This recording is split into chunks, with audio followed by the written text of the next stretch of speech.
gentlemen, we are continuing our special Delta Sigma Pi podcast series where we are interviewing candidates for grand office. Today, we have a very special guest, candidate for Northeastern Provincial Vice President. Ladies and gentlemen, James Kuhn. James, how are you doing today? I'm doing pretty good. Thank you for asking. Thank you for having me on. Well, we appreciate you taking the time and letting us ask you a bunch of questions to kind of figure out your thoughts on things. And congratulations on expressing an interest in running for the board of directors of Delta Sigma Pi. Thank you very much. I appreciate So, so I know you've been a RVP of the East Central region for a couple terms. What made you want to go from that to PVP, which is, also has that board position? it. I mean, to me, it's kind of a natural progression.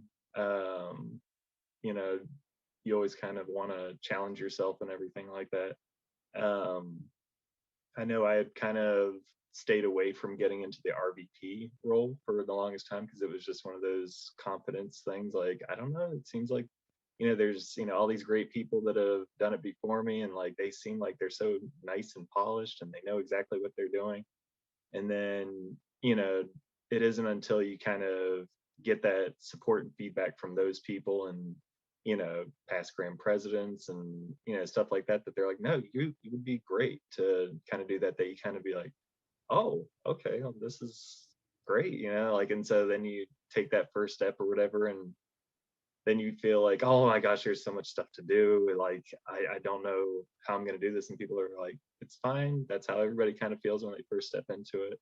And then, after you kind of understand what the role is and you start getting into it and you realize like how to make it yours and everything, you realize it's like, oh, okay, yeah, I did have this the whole time. Like, so it's just kind of one of those things. Like, for PvP, I'm like, I don't want to kind of psych myself out and be like, oh, I could never do that or whatever. Like, I never thought I could be RVP, and I feel like I'm doing pretty well. People come up to me to tell me, you know, that I'm doing a good job. So I'm like, all right, like, let's see, what PvP is about and everything. Let's go for it, and try to help, not only express my opinion on topics, but to also have people understand that they can reach out to me. They can reach out to their RVPs and everything like that. If something comes up, they should definitely have that expectation of, if I reach out to leadership,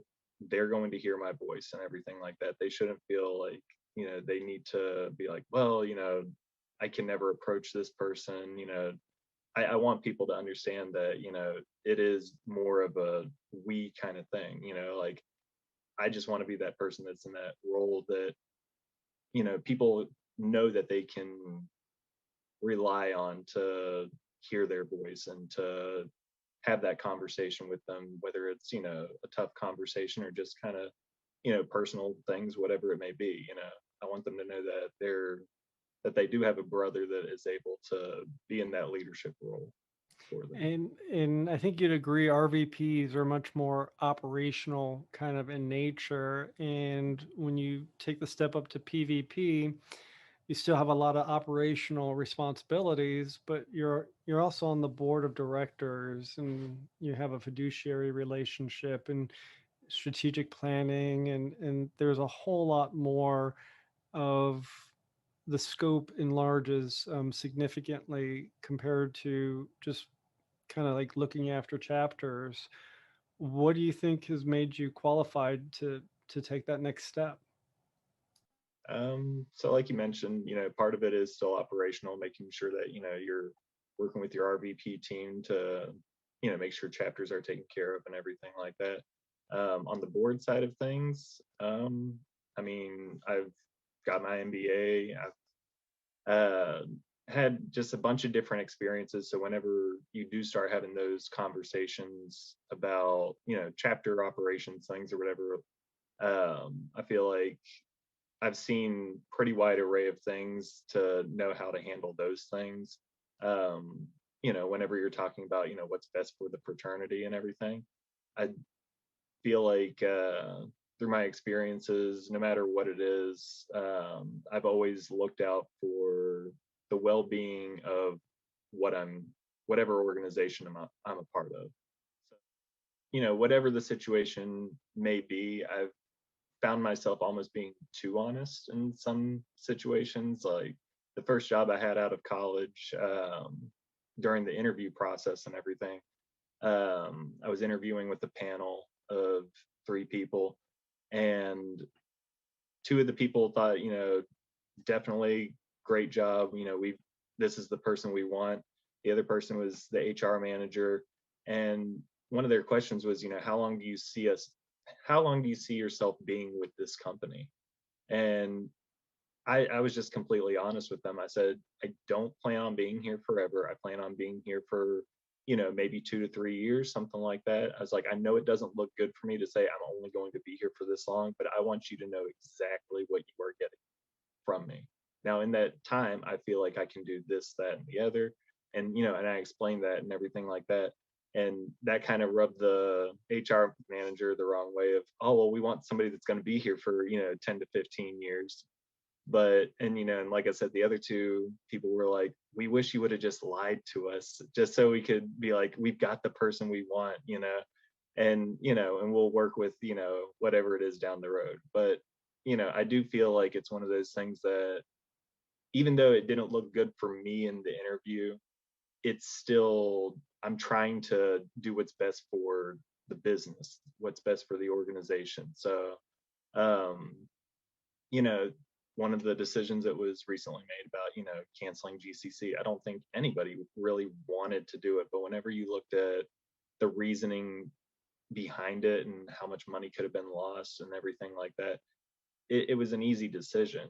Like, you know, based on what's healthy for the organization, I feel like it was an easy decision to make. That decision kind of reminds me of when we moved, when we had our centennial and anniversary, and we had Hurricane Katrina, and we had to move the site of our grand chapter, and we had just had it at Orlando, so we did it Orlando twice, but we made it work under the circumstances. You just got to make it happen. And for the past 4 years, you've been pretty much to every grand chapter and lead, in your area that there has been offered.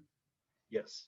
Yeah, as an RVP, that's, kind of part of my duties and everything like that to take part in and everything like that, which I'm glad to do. With being in the East Central region, we're, you know, butt up against North Central and the Southern provinces and everything like that. So whenever we do have those leads that are a little bit further away, for example, in fall of 2019, our lead was in Syracuse. So our chapters decided, we're going to either go to Detroit or Lexington. And it was one of those things I wanted to be present. So if they had questions and everything when they're going through sessions and they're hearing about, whatever it may be that's being talked about, I would like to be there. So I made it a point to make sure that I was attending those as well, because Detroit's about an hour and a half from me. Lexington's about 3.5 hours. So I figure it definitely couldn't be that much of a problem to make sure I make those trips. You have an interesting race in that I think you're the only race with 3 folks seeking that position. So it's probably going to be the most looked after and interesting one we have in this new forum of doing it online.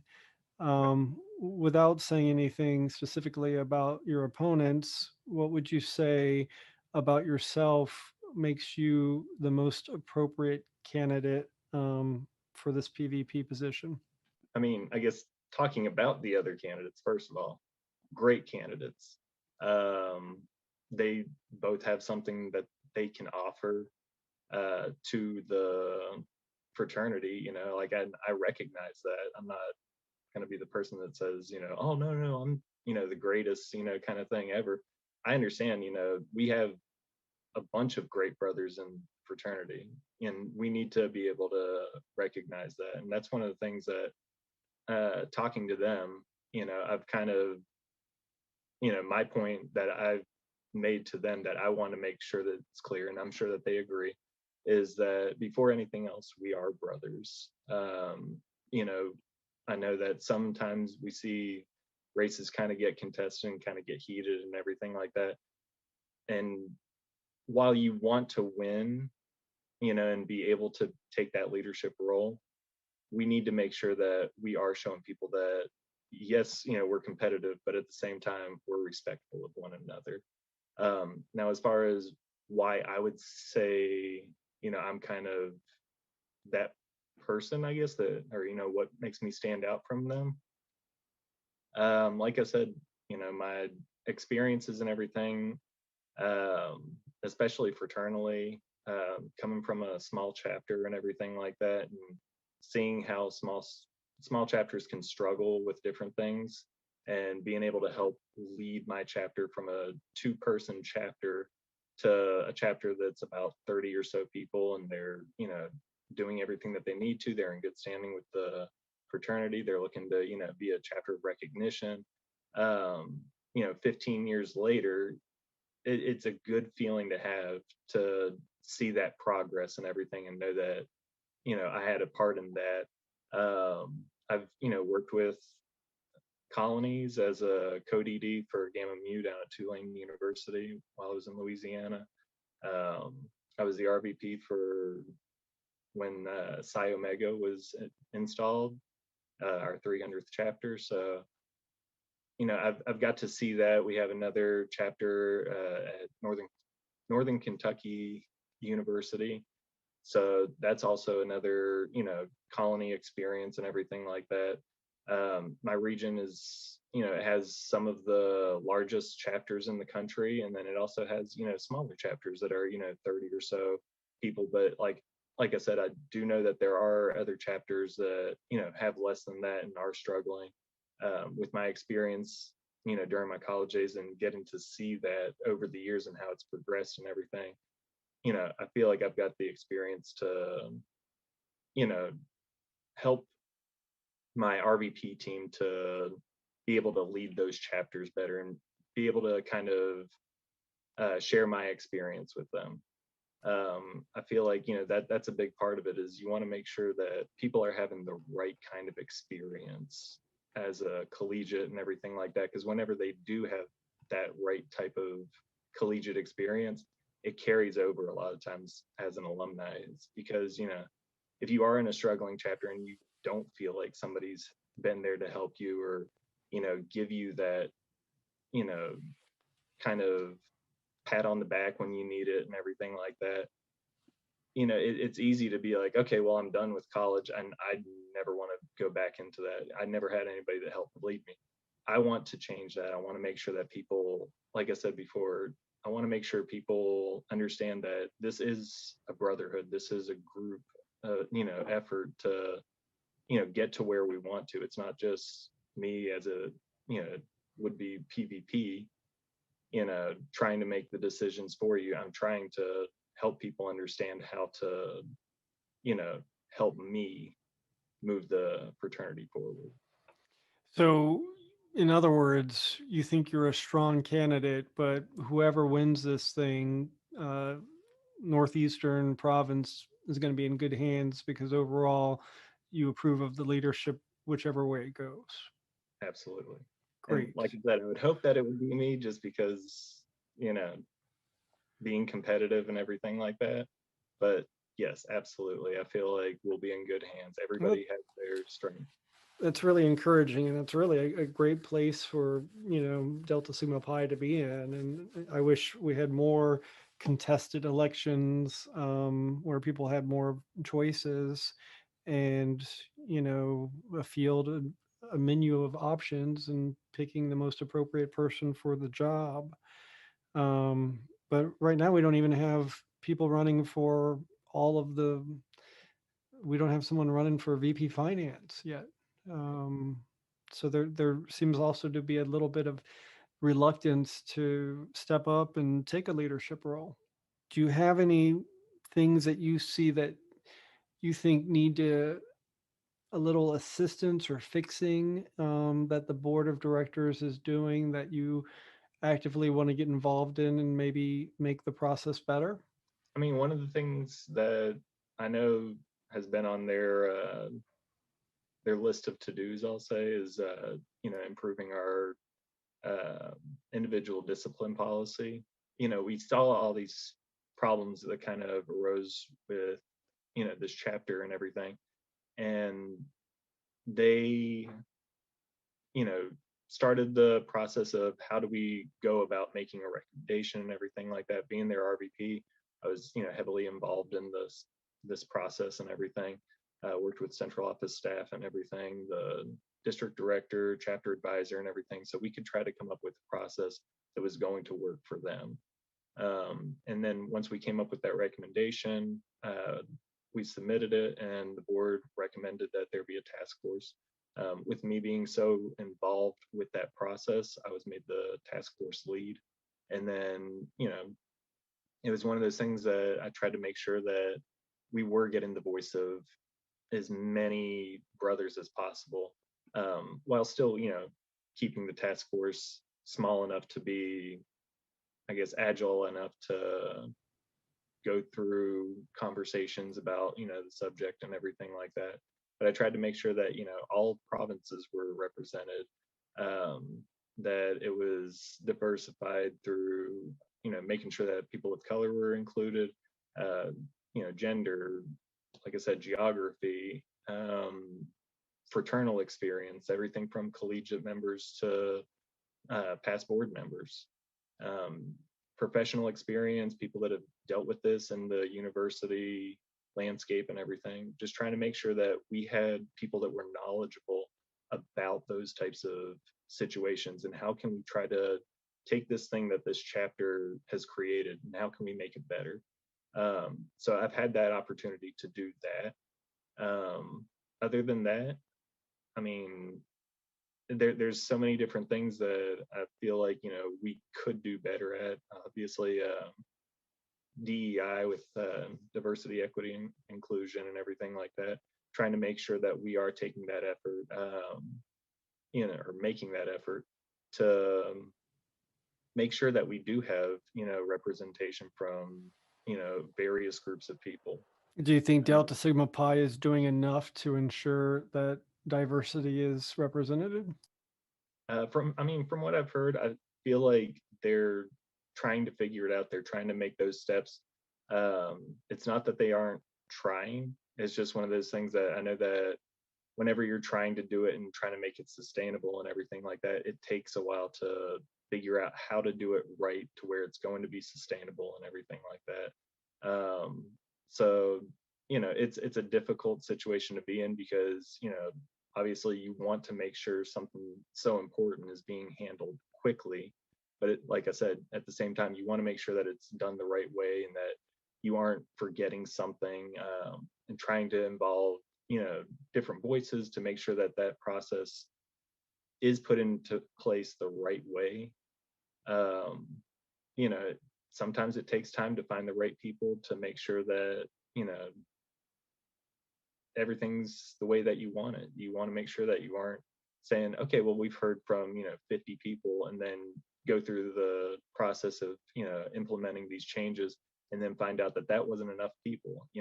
But it's like, you got to figure out when's do we try to involve 100 voices and everything like that, or is that going to take too long for the change that people are wanting right now? So it's a pretty interesting balance that you have to meet and everything like that. um Obviously you aren't going to make everybody happy all the time.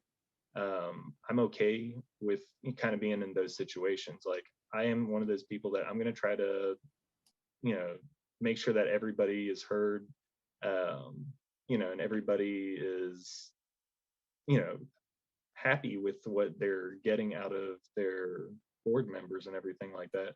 I understand if it doesn't happen, that I understand that there's going to be those situations where, like I said, you aren't always going to make people happy. But at that point, I don't want people to say, well, I didn't get what I wanted, I just can't trust these people. I want you to come to me and say, well, how can I get this part, changed? How can we improve this? How can we do that? And have those conversations. That's one of the things I want people to realize is, as a leader, I don't want them to feel like, well, I didn't get exactly what I wanted from the get-go, so now I can't, have any kind of say in it. You can still have a say, and after something's been implemented. Let's see how something works, and then we can always adjust it. you know we need to be flexible as leaders. Well, in 2019, at the Grand Chapter Congress, a very important vote proposal on ritual was presented to the delegates. And a month later, the board of directors enacted emergency powers to basically reverse the will of the delegates. And then there has been much criticism that in this 2-year period, they have used these extraordinary powers 2 additional times, which would be more than we have ever used emergency powers in the history of our 113-year fraternity, 114-year history. And a lot of brothers who were delegates feel pretty disenfranchised. What are your thoughts on the board exercising that kind of power? I mean, I guess first of all, we do have those powers for a reason. Sometimes some decisions need to be made. I feel like, especially with the pandemic and everything like that, I don't know that I've heard of anybody really arguing that they shouldn't have used emergency powers doing what they've done for the past year and everything like that, because like I said earlier, as leaders, we need to be agile. We need to be able to move forward and not take forever to make the changes that need to happen. Like, Especially whenever. pandemic aside, I get that and I understand that. But what do you think about the pledge program and the ritual changes, and whether or not they should have let it go its natural course or declared it an emergency? Regarding the ritual change, I feel like it was definitely something that needed to happen. Um, I feel like, during the conversation that happened, or I guess even before the conversation that happened during Congress, at our most recent Congress, um, we had opportunities for people to learn about what the actual recommendation was. And, there were breakout sessions and everything like that at Congress that people could take part in. And being in those rooms, there, it was about maybe 40 or so people, but it wasn't 200 plus delegates that were in there. So Um, is that a failure of the delegates or a failure of the leadership? I mean, it could be, a little bit of blame on both sides. Who knows? I mean, ultimately, I think that it could have been, there could have been a room for improvement for communication, of making sure that people understood this is exactly what's going on. Um, Everything that I kind of heard from it, even though I was an RVP and everything like that, so I kind of had that interest in what was going on. Um, I used all the same things that were sent out to, multiple people, not just RVPs and leadership and everything. It was sent out to, delegates. It was sent out to, you know, chapter members and everything like that. It's, hey, these are things that you may want to discuss in your chapters and everything like that. Um, they had the app and everything with all the different sessions and everything like that. And I found that it was, clear enough for me to understand, okay, this is the, where they're going to discuss the ritual recommendation and everything like that. I felt like, there was a sufficient amount of information, but maybe it is one of those things that, it could have been improved and there could have been more understanding. But once people, went into those breakout sessions and everything, there were some people that were like, I'm going to go in there, I'm going to tell them what I think of it. And then once they kind of went in there and they understood why the changes were being made, I think a lot of people kind of we're like, oh, okay, now I better understand what the situation was. But like I said, there weren't a lot of people that were in those sessions to take advantage of that conversation and really understand what was being proposed. So maybe it was just one of those lack of knowledge kind of situations and everything like that.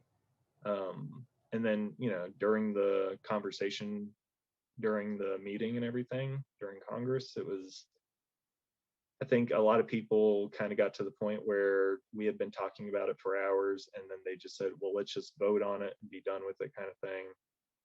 Um, and that's one of the things that I heard from quite a few chapters is, why are we just spent hours trying to figure out, how to vote on this and everything like that. And if we voted on it and it just immediately gets turned around, haven't we wasted those hours of discussion and everything like that? And the thing that I've brought up to a few different people that have kind of expressed that viewpoint is, okay, we may have wasted those hours, but whenever you think about how long is the pledge process and everything like that, maybe 5 weeks or so at the time, people that were going through that process to pledge and to be initiated and everything like that, some of their universities were saying, we will not allow you to be a chapter on this campus. So we had multiple chapters that would have been closed had emergency powers not been used. So now you've got these pledges that put in 5 weeks of their time to try to, become part of this brotherhood, who are now they don't have a chapter. And then you think about, chapters that were working to, or sorry, colonies that were working to be installed as chapters and everything. They put in a year plus to try to,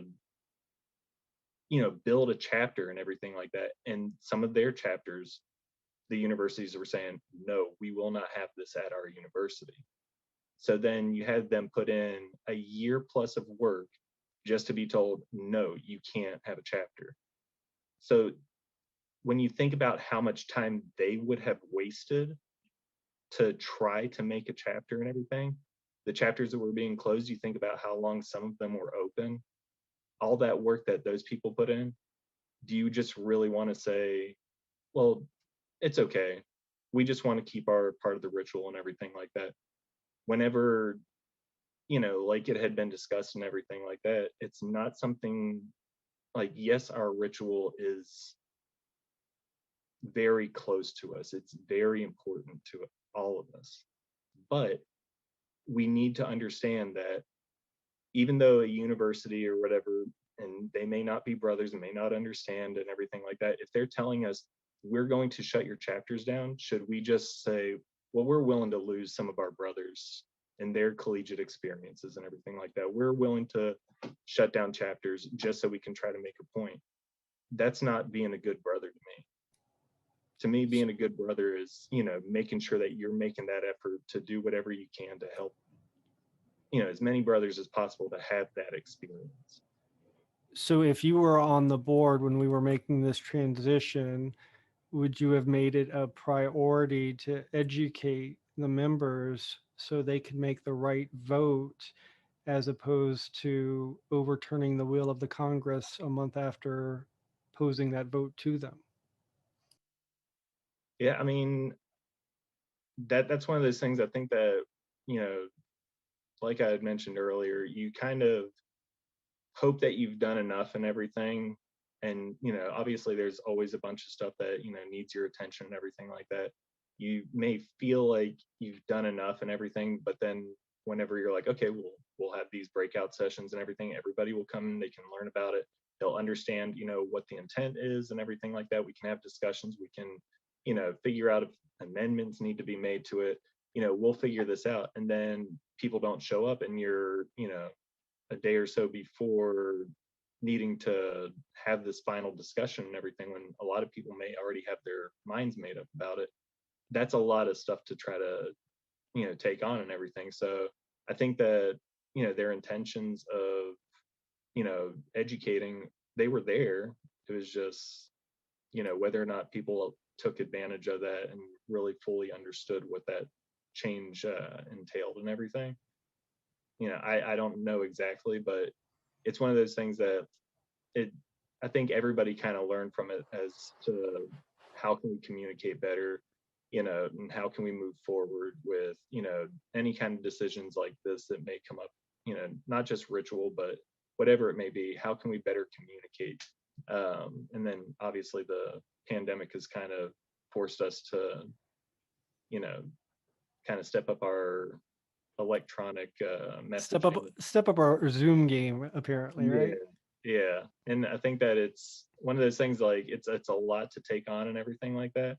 But I feel like I've seen a lot more engagement in between, national events and everything like that than I've ever seen before. So, as terrible as the pandemic has been, it's still given us quite a bit of stuff that we can build on. And so And I'm, sometimes when you force that change upon someone, you get things that you don't like.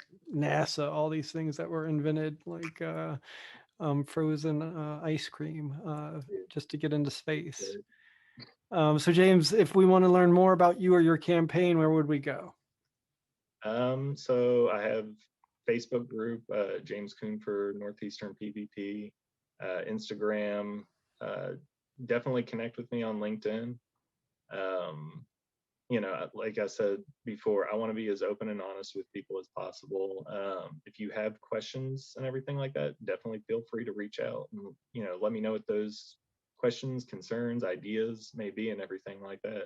I love, talking to Delta Sigs and everything like that, and understanding what other people are going through, what their thoughts are and everything like that. Like, I feel like my mind's kind of always like, oh, there's this, there's that, and, kind of all over the place and everything like that. But as many things as I may think about, I still will never have the perspective of, you know, other brothers, like I may kind of know, and like have a, basic understanding, but I don't want to assume that, oh, okay, well, I know so and so and this person and that person. I know exactly what they're going through. And I understand. I think that's why we're working so hard to create this diverse board that reflects all of us. And Delta Right. Sigma Pi is so cool that, we may think like-minded, but we look also different compared to other Greek organizations. James, any other final thoughts you'd like to leave us with? And we do appreciate all your time today.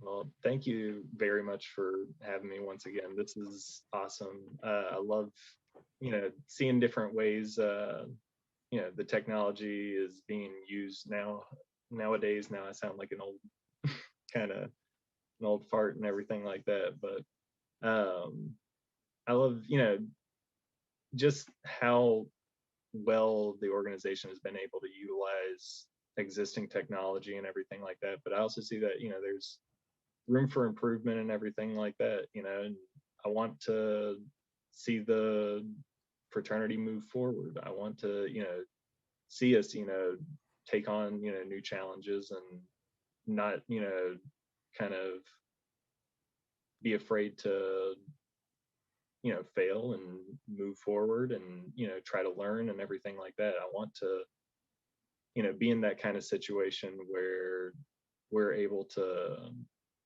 work together. I want it to be more of a we versus me kind of situation. I want, people to understand that, like I said, I don't want it to just be, this is what I think and that's what we're going to go with. I want people to understand, if you have something to say, you should come out and you should say it.